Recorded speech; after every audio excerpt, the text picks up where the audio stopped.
Bom dia, último domingo de julho, hein? Ó, o tempo tá voando, gente, passa muito depressa. Mas hoje nós vamos conversar um pouquinho nessa escola dominical, última escola dominical de julho. A nossa próxima escola dominical já vai ser presencial. Olha que bênção, hein? Que coisa boa. Então Deus tem sido gracioso para conosco e bondoso com a gente. Vamos começar então lendo o Salmo 127. Se o Senhor não edificar a casa, em vão trabalham aqueles que edificam. Se o Senhor não guardar a cidade, em vão vigia o sentinela. Inútil será levantar de madrugada, repousar à tarde, comer o pão de dores, pois aos seus amados Deus dá enquanto dormem. Eis que os filhos são herança do Senhor, e o fruto do ventre o seu galardão. Como flecha na mão do homem poderoso, assim são os filhos da mocidade. Bem-aventurado o homem que enche de filhos a sua aljava. Não serão confundidos, mas falarão com seus inimigos à porta. Salmo 127. Nessa manhã nós vamos conversar sobre educação. E aí, gente? Educação escolar e educação espiritual. É o assunto dessa manhã. Temos convidada legal para participar com a gente desse debate, temos louvores, então tá só começando. Aproveita, pede ao Senhor para falar no teu coração nessa manhã. Pai, abençoa esse encontro matinal, que cada um que ouvir seja abençoado pelo Senhor e pela palavra, em nome de Jesus. Amém. Irmãos, aqui nesse domingo de manhã, nós vamos celebrar o Senhor, então convido você aí a adorar o Senhor com a gente. Senhor, te quero, eu te busco.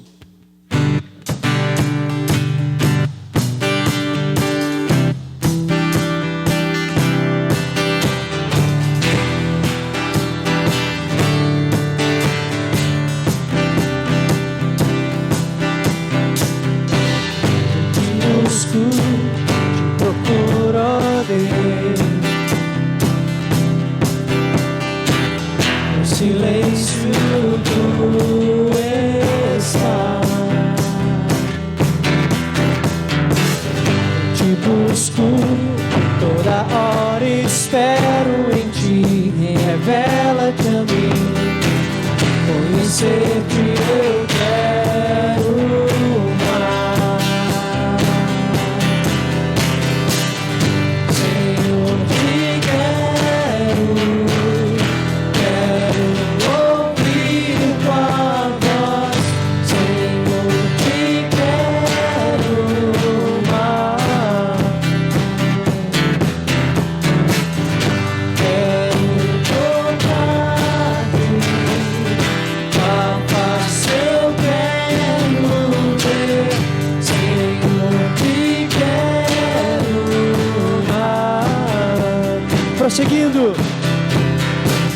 Prosseguindo para o alvo eu vou, a coroa conquistar, vou lutando, nada pode me impedir, eu vou te seguir,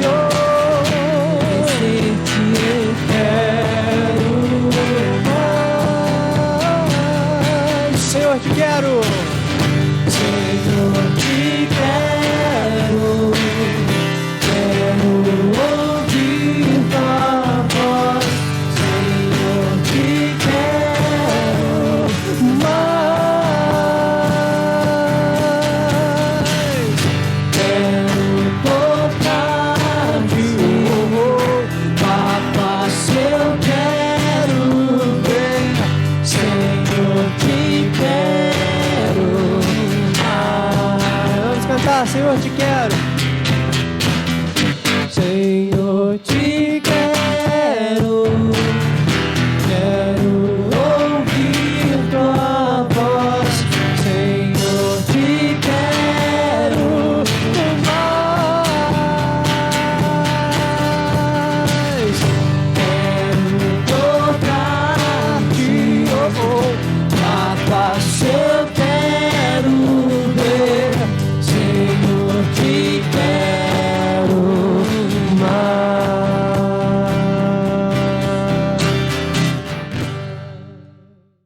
Vamos louvar o Senhor então. Água em vinho ele tornou, maior do que todos ele é. Aí.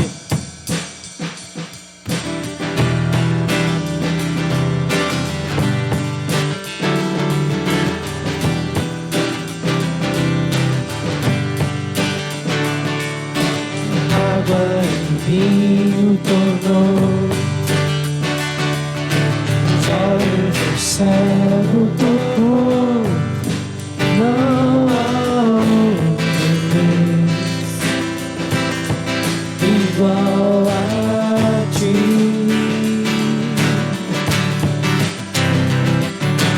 Na escuridão brilhou, o osso do pó nos formou, não há outro Deus igual a ti. Maior que todos, maior que todos, mais do que tudo, Deus acima de qualquer outro. Deus é quem salva, Deus é quem cura, só Deus, só Deus. Se Deus é conosco, e se Deus é conosco, quem pode nos parar? E se Deus é por nós, quem vai nos separar? E se Deus é conosco, quem pode nos parar? E se Deus é por nós, quem vai nos separar? Oh, oh, oh, oh, oh, oh, quem vai nos separar? Não, não, Jesus, Ele é maior do que todos. Mais do que todos, mais do que tudo, Deus acima de qualquer outro. Deus é quem salva, Deus é quem salva, Deus é quem cura, só Deus, só Deus. Se Ele é conosco, e se Deus é conosco, quem pode nos parar? E se Deus é por nós, quem vai nos separar? E se Deus é conosco, quem pode nos parar? E se Deus é por nós, quem vai nos separar?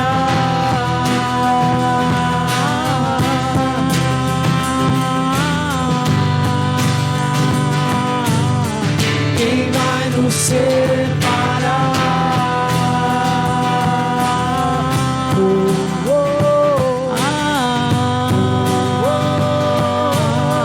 quem vai nos separar?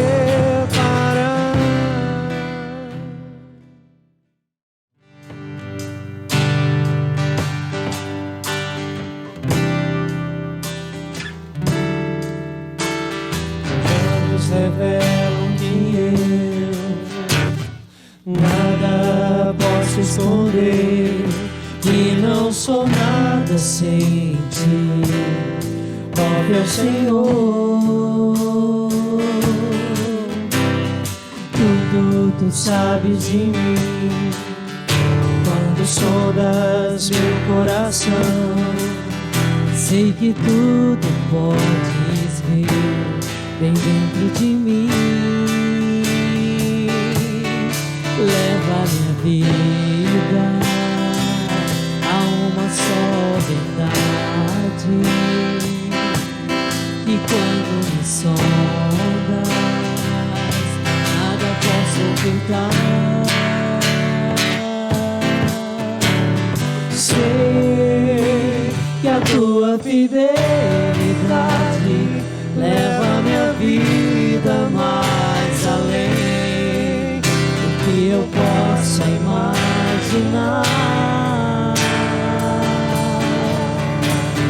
Sei e não posso negar que os teus olhos sobre mim me enchem da tua paz. Teus olhos revelam que eu nada posso esconder, que eu não sou nada sem ti, ó meu Senhor. Tudo tu sabes de mim, quando sondas meu coração, sei que tudo podes ver dentro de mim. Leva minha vida a uma só verdade, e quando me sondas, nada posso ocultar. Sei que a tua fidelidade leva minha vida mais além do que eu posso imaginar. Sei e não posso negar que os teus olhos sobre mim me enchem da tua paz, e os teus olhos sobre mim me enchem da tua paz.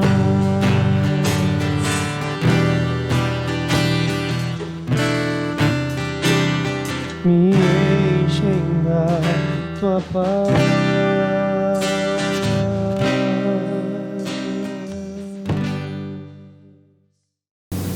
Bom dia, irmãos. Aqui nessa nossa escola dominical, a gente vai abordar um tema um pouco diferente. Vamos falar sobre a educação dos seus filhos, os dilemas da educação em tempos de quarentena. E eu convidei a Elaine, a psicopedagoga Elaine. A gente está aqui para conversar um pouco sobre esse tema. A Elaine os irmãos já conhecem, então acho que é um tempo muito proveitoso para nós. E eu queria começar lendo o texto de Provérbios. Provérbios, capítulo 1, versículo 7. O temor do Senhor é o princípio do saber, mas os loucos desprezam a sabedoria e o ensino. Filho meu, ouve o ensino do teu pai e não deixes a instrução da tua mãe, porque serão diadema de graça para a cabeça e colares para o teu pescoço. Então a Bíblia vai nos dizer que o ensinamento que vem do pai, que vem da mãe, se baseados na palavra de Deus, são ensinamentos que causam princípios de vida, de sabedoria. E a Bíblia compara a um diadema de graça na cabeça e colar no pescoço. É uma joia, né, Elaine? Poder receber ensinamento do pai e da mãe, pai e mãe que conhecem ao Senhor e tem para nos ensinar muitas coisas. Então hoje nós vamos falar sobre, eu vou falar sobre o ensino espiritual e você vai falar sobre... o ensino educacional. O ensino educacional. Show de bola. Então vamos nós conversar sobre esse assunto. Eu quero perguntar para a Elaine, para começar, hoje o nosso culto está gravado, tá bom, gente? Você está assistindo um culto gravado, a gente gravou antes e deixou editado para você. Quando os nossos cultos retornarem no primeiro domingo de agosto, a gente retorna com os cultos ao vivo. Então você não tem a oportunidade de perguntar, mas você pode comentar aí nos comentários o que você achou, algum outro dilema que você está vivendo na sua casa por causa da educação dos filhos nessa quarentena, e num outro momento a gente volta a conversar sobre esse assunto e coloca os comentários de você aí. Elaine, quais as vantagens e as desvantagens do ensino à distância? Nós estamos falando do ensino aqui por causa do vírus, do modo da pandemia, não é o ensino à distância de EAD não, né? Mas eu estou falando as vantagens e desvantagens do pai estar com o filho em casa agora e tem que ensinar ele as coisas educacionais, formais, escolares. Sim, então, pastor, o cenário educacional nos dias de hoje, ele tem um lado positivo e tem um lado negativo também. O positivo é porque está tendo mais um envolvimento familiar dentro de casa. Porque com a correria do dia a dia, acaba que esse movimento familiar acaba tendo essa quebra, porque o pai não tem um tempo para poder passar com a criança. Então, falando do aspecto positivo, é que agora o pai pode ver que nível de aprendizagem a criança está tendo e pode estar auxiliando nessa atividade. Agora, a parte mais difícil que eu vejo nesse cenário da pandemia é a falta de recurso, a preparação dos professores para o ensino na distância, porque foi tudo pego de surpresa. Todo mundo surpresa. Ninguém estava esperando que isso ia ocorrer, né? Que teria que se adaptar a essa nova situação. Então, eu vejo que algumas escolas da rede pública, elas têm procurado fazer até transmissões na TV, em meio de transmissão de rede aberta, outras fazem grupos de WhatsApp com professor e aluno, e também, agora, eles estão utilizando aquela plataforma do Classroom, que é onde os pais têm que entrar com as crianças e ali está inserido todas as atividades, só que nem todo mundo sabe como que funciona essa plataforma. Então, aprender tudo isso causa grande desgaste. Até esse tema veio de uma família que mandou para nós, né? Falou, um tema legal, minha esposa é professora e muitas mães têm falado, eu não sei o que eu faço mais com esses meninos dentro de casa. Eu não consigo ensinar esses meninos. Tem mãe que tem 3, 4 filhos, falou que não sabe que horas que atende um, atende o outro, que às vezes é no mesmo horário, tem que entrar na plataforma online, tem o Google Meet, você falou do Classroom, tem o Zoom, né? Então tem um monte.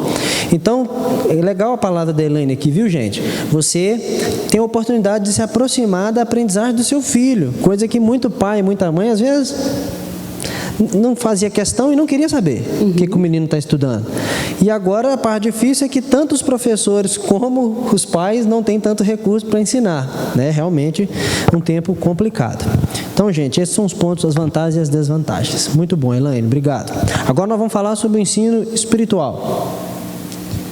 Pastor, eu vou te perguntar aqui, assim que acabar essa pandemia, você acha que eu devo levar meu filho à igreja? Então, essa pergunta é uma pergunta que muita gente já fez, né? Assim que os cultos começarem, os nossos cultos vão começar assim, no primeiro domingo de agosto. E nós temos uma capacidade aqui de receber 30 pessoas. A minha resposta técnica, pelo que eu tenho visto aí, é se o seu filho tem noção, ele consegue entender que você explica para ele, de distanciamento social, de não ficar pegando em corrimão, né? Eu fui no supermercado um dia e vi o pai falando com a criança assim, por favor, meu filho, não fica pondo a mão nas coisas e a mão na boca. Toma cuidado. Quando o pai virou, o menino estava lambendo o carrinho, sabia? O menino estava assim, lambendo o carrinho de compra. Então, gente, se a sua criança é assim, não vem na igreja, não. É sério, a gente está falando em brincadeira, mas a criança, às vezes, ela nem sente o sintoma do vírus. Então, ela pode pegar, nem saber, e vem na igreja, acaba contaminando, né, os irmãos. Às vezes, a criança não tem nem a maturidade ainda para entender essa concepção do cuidado. Exatamente. Então, assim, as minhas sobrinhas por parte da Evelyn são serelepes, então não dá para levar não, elas têm que ficar em casa. Mas já os meninos do meu irmão mais velho, eles são mais calmos, por ser menino, o menino é mais calmo, né? A menina é mais ativa. Então o Mateus, inclusive, de máscara fica. Então se o menino tem aí 4, 5 anos, aceita a máscara, não fica tirando, é um menino que tem uma personalidade mais tranquila, traz. Se o menino é muito agitado, ativo, não tem como. Igual eu era na minha infância, eu corria para todo lado, eu não me traz não, deixa em casa. Então nessa parte técnica. Agora, nós não vamos ter classe de crianças, não dá para colocar as crianças numa classe apertada, então são coisas que a gente não vai fazer.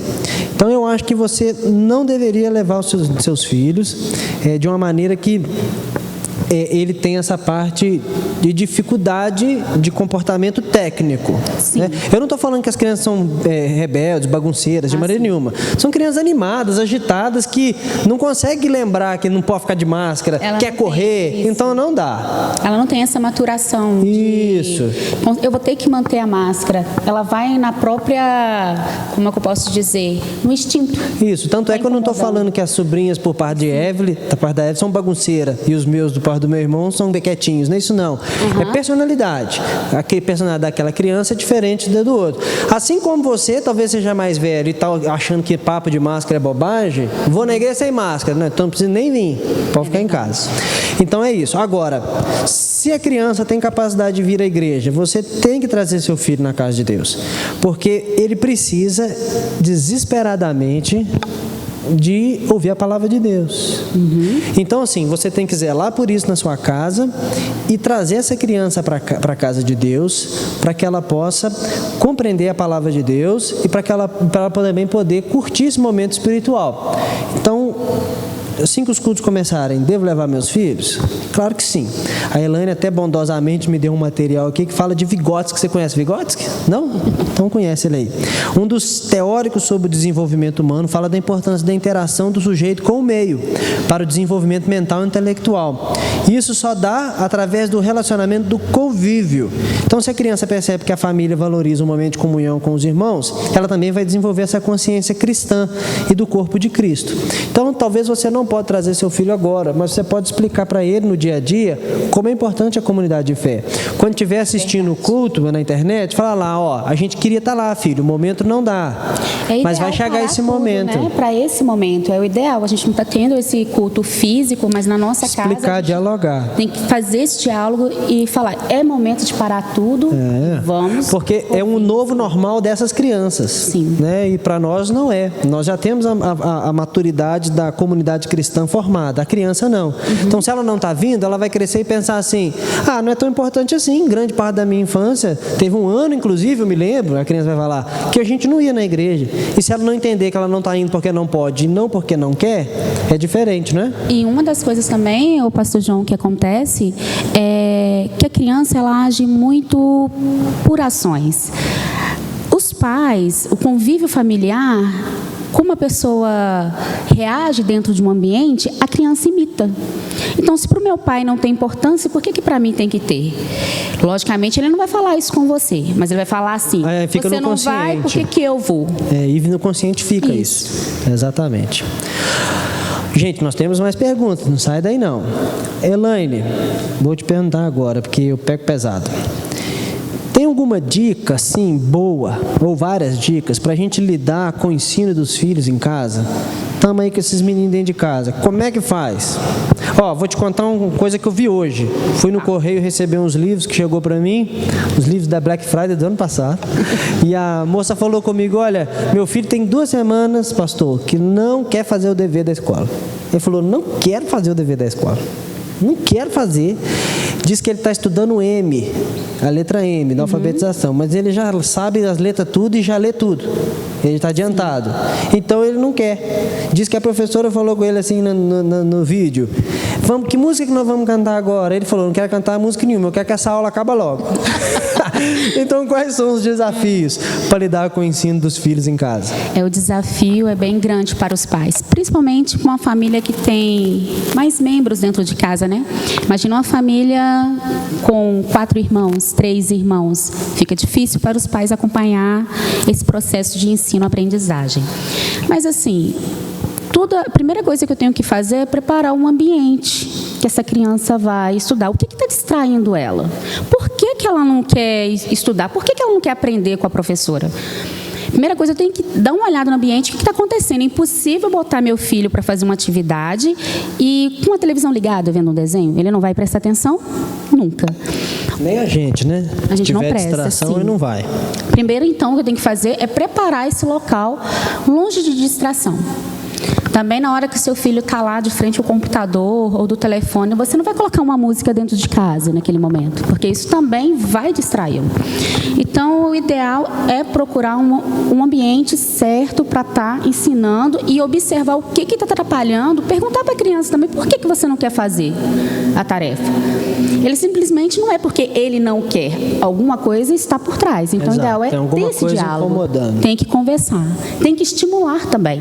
Também não adianta eu ficar, meu filho, é hora de você estudar. Imagina uma criança de 4 anos, acredito eu, aprendendo a letra M, 4 a 5 anos.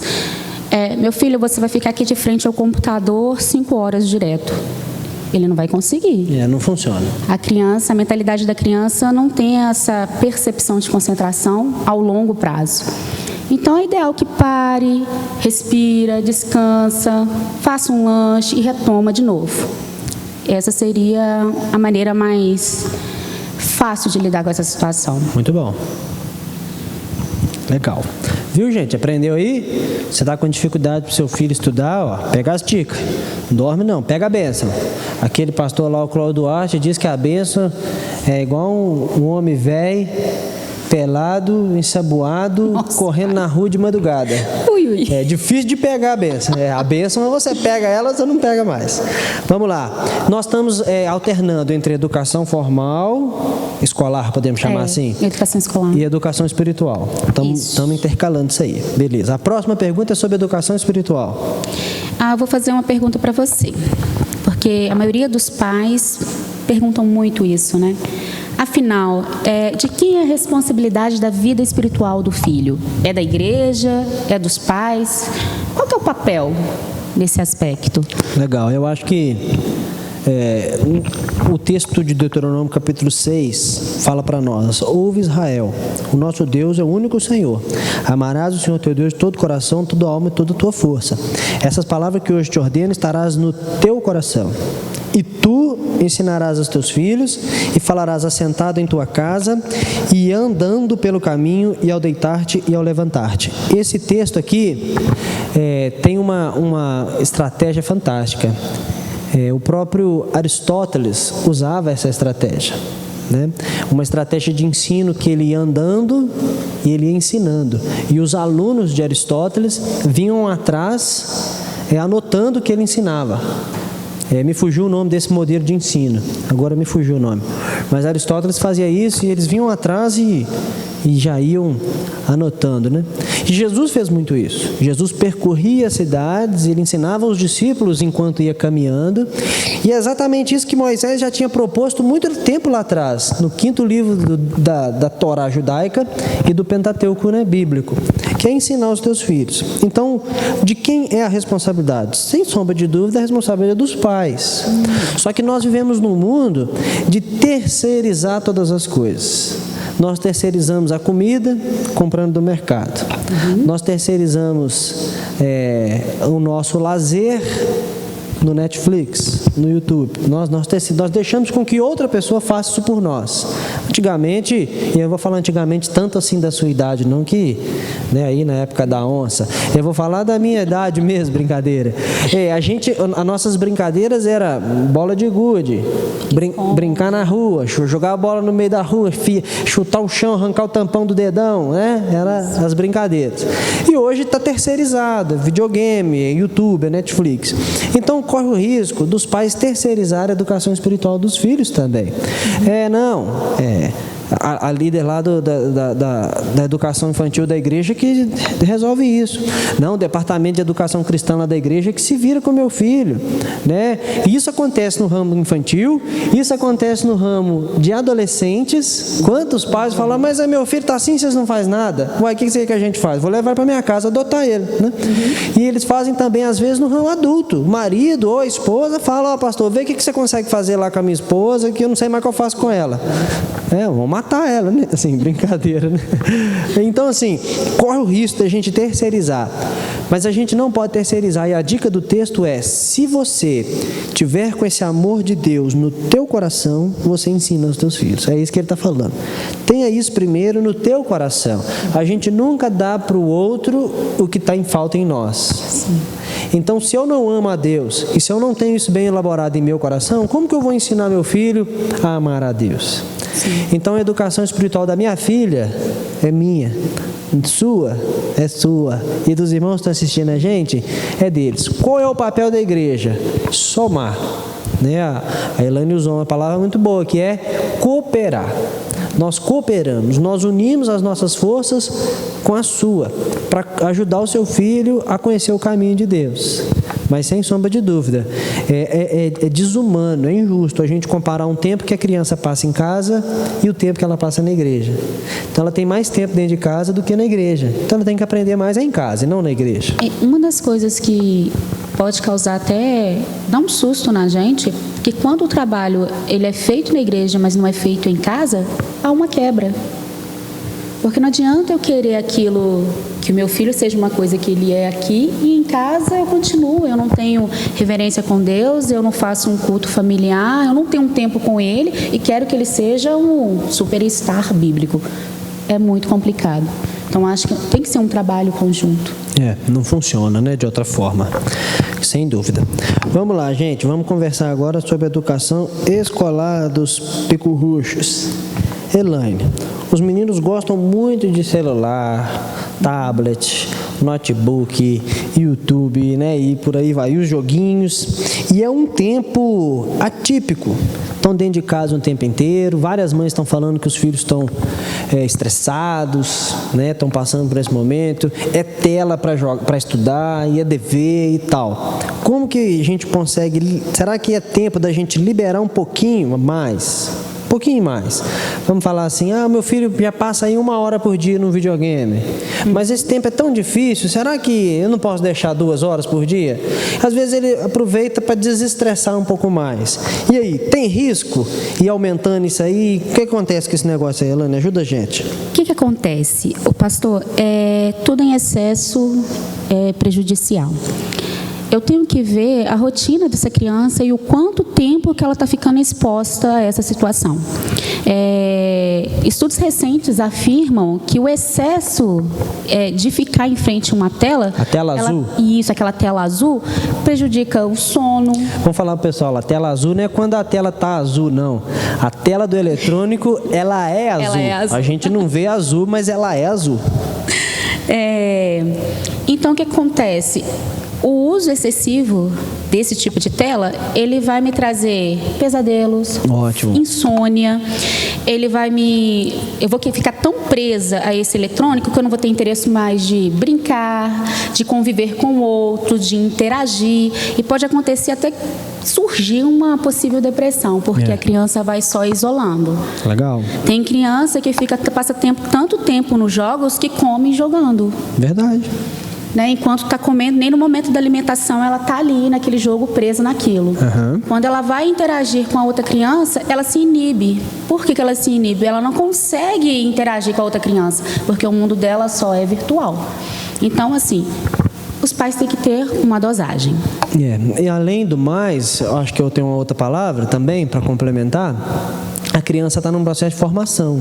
Sim. O adulto, ele fica ali, se ele perde um bom tempo assistindo uma série, enquanto ele deveria estar estudando e trabalhando, ele já está, a mente dele, o cognitivo dele já está formado. Uhum. Então aquilo não vai prejudicar o cognitivo dele, vai prejudicar a rotina. Agora ele vai ter que se desdobrar para cumprir as tarefas que ele não cumpriu antes. Sim. Mas a criança está em formação, né? Então o que pode acontecer? Ela vai crescer num ambiente desconjuntado. A coisa não é aquilo ali, não devia ser aquilo ali. Fora que pode prejudicar a saúde da criança. Tem crianças que desenvolvem até problema de visão, né? Pois é. Por excesso de uso de eletrônicos. Agora, se o filho está em casa, muito provavelmente o pai e a mãe também estão mais tempo em casa. Uhum. Por que não aprende um xadrez? Sim, eu acho que as brincadeiras com contato físico é melhor do que via eletrônica. O contato físico com mãe e pai pode. Sim, com mãe e pai porque pode. Coronavírus, pode e deve. Sem contato físico com o coronavírus, viu, gente? Sim, mas brincar, por exemplo, de caça-tesouro dentro de casa. Isso, eu acho. Uma coisa que é criança, acho super A dedanha, divertido. como é que chama aquele outro de anotar os nomes? A, B, C, D. Você coloca lá o... Como é que chama, Zé? A dedanha? A dedanha. É o nome de uma pessoa com A. Na comida com A. É a dedanha mesmo. A dedanha. Tem a forca, que você tenta descobrir Tem lá. forca. Tem os jogos de tabuleiro, que são úteis demais. Se o menino for muito novo, e fora tem várias outras brincadeiras que dá para fazer. E fora uma coisa também, que vai ficar uma bagagem na memória, que quando essa criança ser adulta, ela vai lembrar daquele momento bom que ela passou. Mas e se o papai e a mamãe estiver muito cansado, ficou o dia inteiro trabalhando, o menino está estressado, irritado, será que não dá para liberar uma meia hora de YouTube, assistir as 3 palavrinhas? Dá para liberar, até porque que tem um lado positivo também, né? Não vamos falar que os jogos eletrônicos só são Felipe Neto não, Felipe Neto não dá para assistir não, gente. É para assistir 3 palavrinhas. 3 palavrinhas, palavra cantada, isso, né? A live da Betel que tá salva lá no YouTube, live de criança. Tem cada história maravilhosa lá. Então, tá vendo? assim, chupa essa manga aí, gente. Tem um lado positivo e tem um lado negativo. Então, a palavra é observação. Muito bom. Muito bom. É observar a rotina normal, né? Sim. Agora vamos para a parte espiritual. Vamos lá. O que a gente tem agora aqui de pergunta?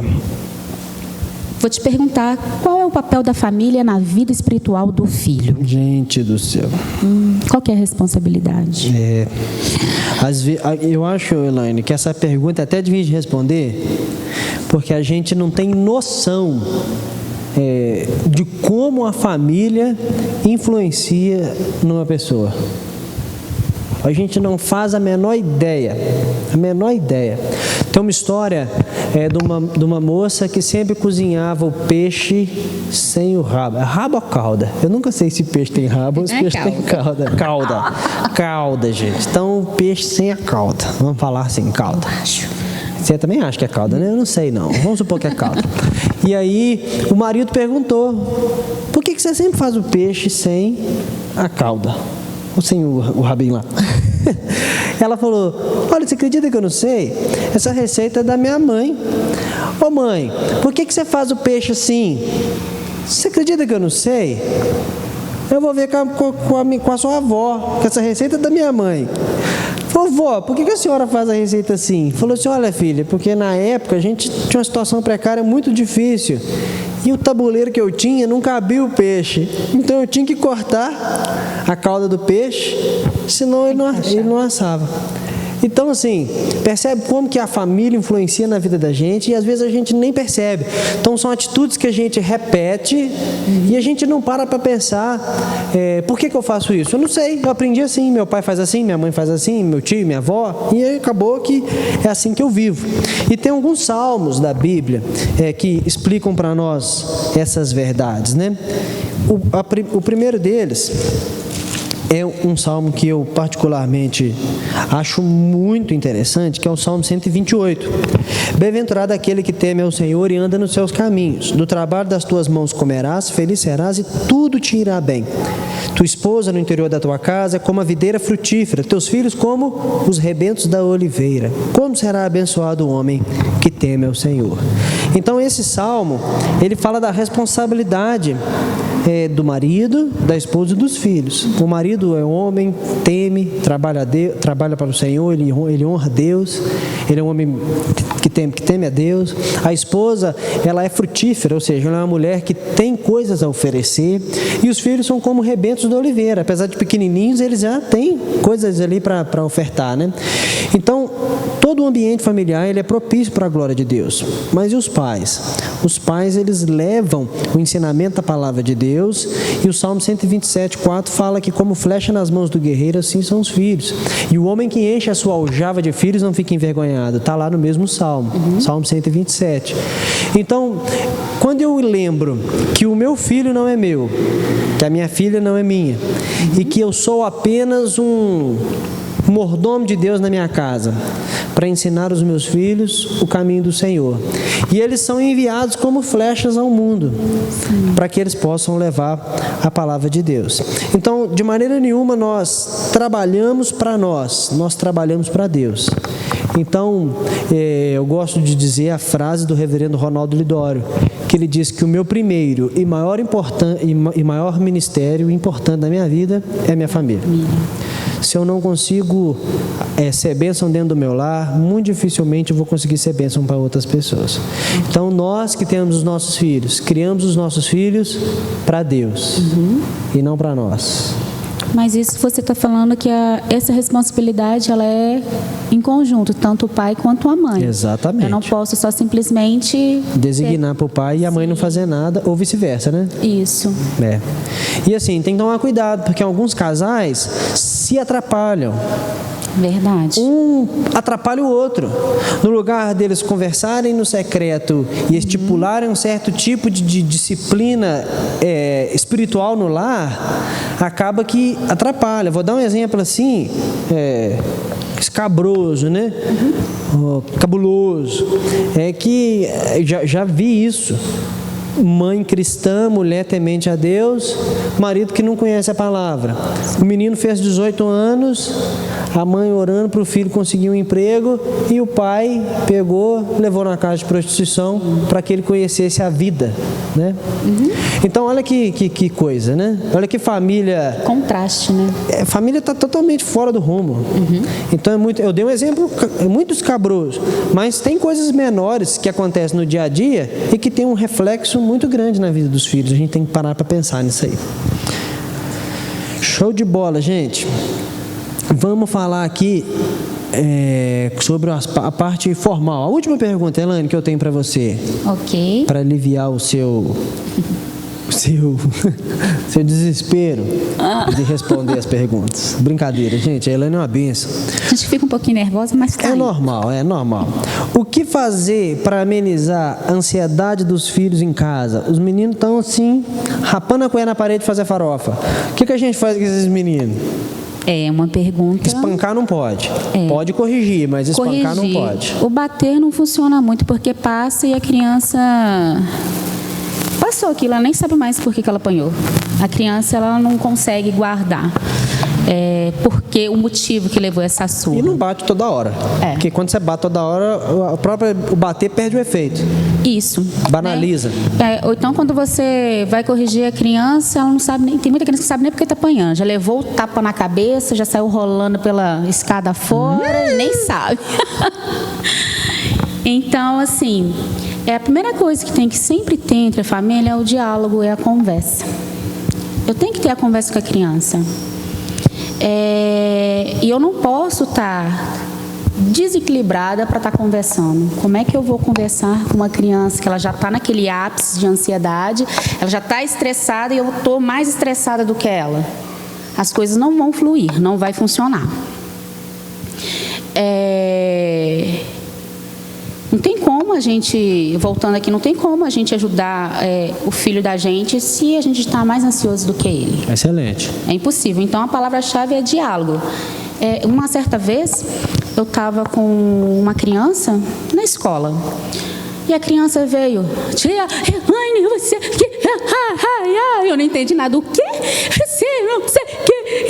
Eu falei, calma, respira. Vamos lá, respira com a tia Elaine. 1, 2, 3. Agora me fala com calma. Se você me falar com calma, eu vou conseguir entender e te ajudar. Aí ela viu que tinha um porto de segurança.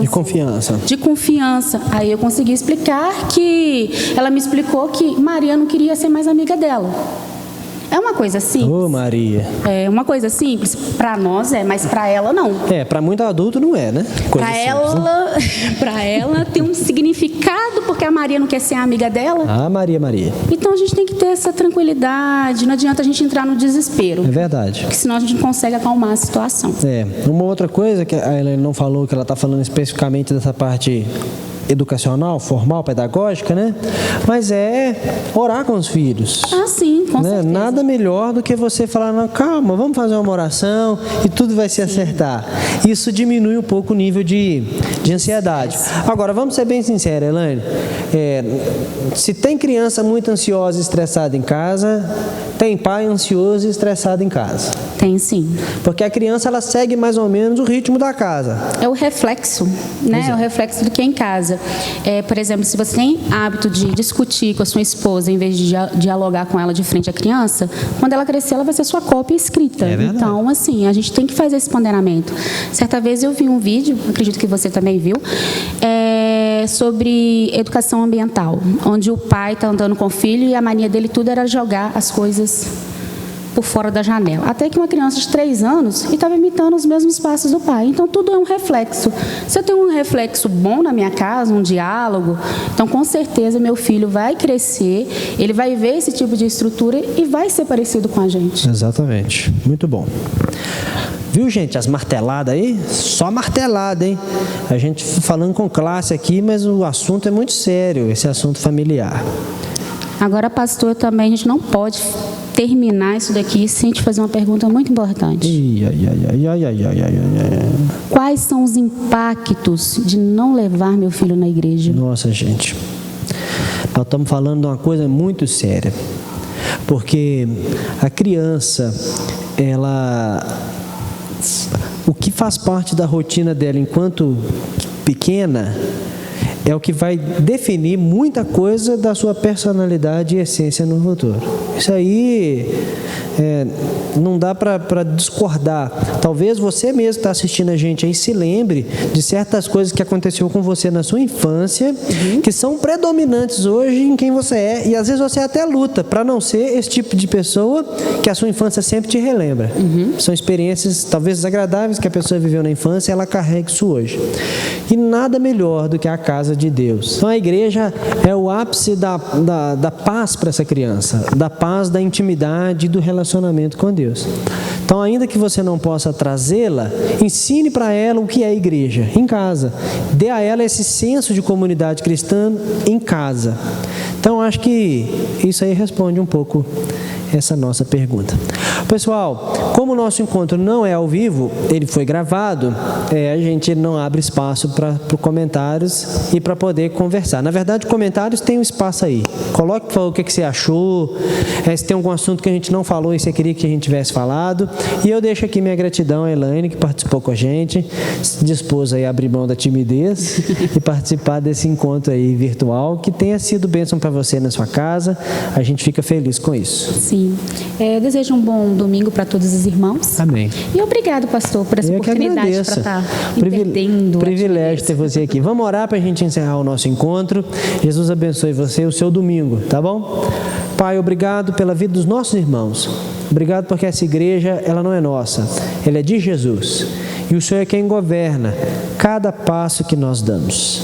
Abençoa os nossos irmãos, Pai, em nome de Jesus. Amém. Um bom domingo, hein? Jesus abençoe você.